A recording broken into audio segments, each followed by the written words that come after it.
দরজায় ঘন্টা বাজতেই খুলে দেখি আমার জন্মদাতা বাবা দাঁড়িয়ে আছেন। মুখে সেই চিরচেনা হাসি, আর হাতে ছোট্ট একটা বাস্ক। আমি কিছুটা অপ্রস্তুত হয়ে বললাম, বাবা ভেতরে আসো। ভেতরে এসে বক্সটা বাড়িয়ে দিয়ে বাবা বললেন, এই নে মা, তোর পছন্দের গুড়ের পায়েস। তোর মা বানিয়েছে, তোকে না খাইয়ে আমরা কিভাবে খাবো? আমি অবাক হয়ে বললাম, এই সব দিতে 60 কিলোমিটার পথ এলে? বাবা শুধু মৃদু হেসে রইলেন। সেই হাসির আড়ালে ছিল অনেক ক্লান্তি, অনেক ভালোবাসা। ঠিক তখনই ঘরের ভেতর থেকে শাশুড়ির ডাক এলো, বৌমা, কে এসেছে? বাবা ভদ্রভাবে বললেন, কেমন আছেন বেয়ান?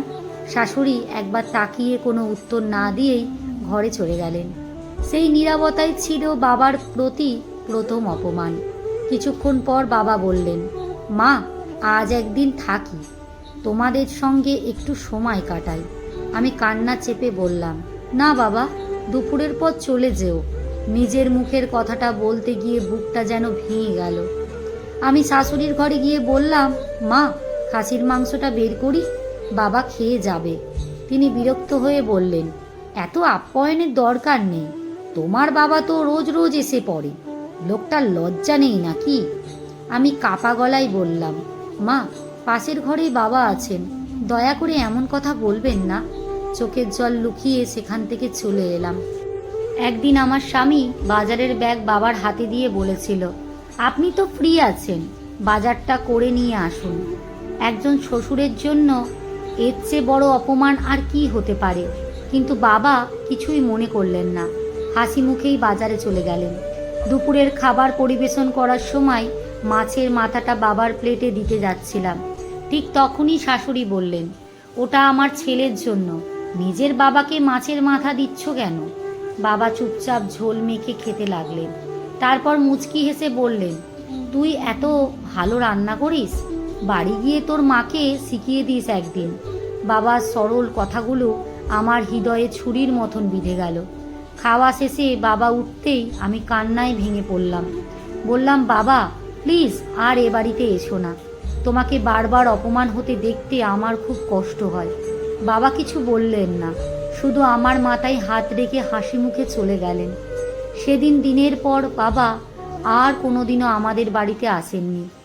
তবুও যখন শাশুড়ি অসুস্থ হলেন, স্বামীর ব্যবসায় সমস্যা হলো, সবার আগে সাহায্যের হাত বাড়িয়েছিলেন আমার বাবাই, কিন্তু কখনো আমাদের বাড়িতে আসেননি। 2 বছর পর আমি মা হলাম। মেয়ে হওয়ার পর আমার স্বামী বদলে গেল। রাতে ঘুম না হলে ঘন্টার পর ঘন্টা কোলে নিয়ে হাঁটত।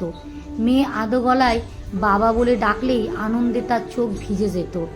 একদিন মেয়েকে বুকে জড়িয়ে স্বামী বলল, আমি আমার মেয়েকে বিয়ে দেব না, সারা জীবন নিজের কাছেই রাখব। আমি শান্তভাবে বললাম, আমার বাবাও আমাকে ঠিক এভাবেই ভালোবাসতেন, তবুও একদিন আমাকে বিদায় দিতে হয়েছিল। আর বিয়ের পর শুধু আমাকে একবার দেখার জন্য বারবার অপমান সহ্য করে এ বাড়িতে আসতেন। স্বামী নিশ্চুপ হয়ে গেল। পরদিন সকালে দেখি সে ব্যাগ গুছিয়ে বসে আছে। আমি জিজ্ঞেস করলাম, কোথায় যাবে? সে মেয়ের দিকে তাকিয়ে বলল, মেয়ের বাবা হওয়ার দায়িত্ব শিখতে তোমার বাবার কাছে যাচ্ছি। ওনার মতন সহ্য শক্তি আমার নেই। আমিও শিখতে চাই কেন মেয়েদের বাবাদের লজ্জা থাকতে নেই। আমি নিস্তব্ধে দাঁড়িয়ে রইলাম।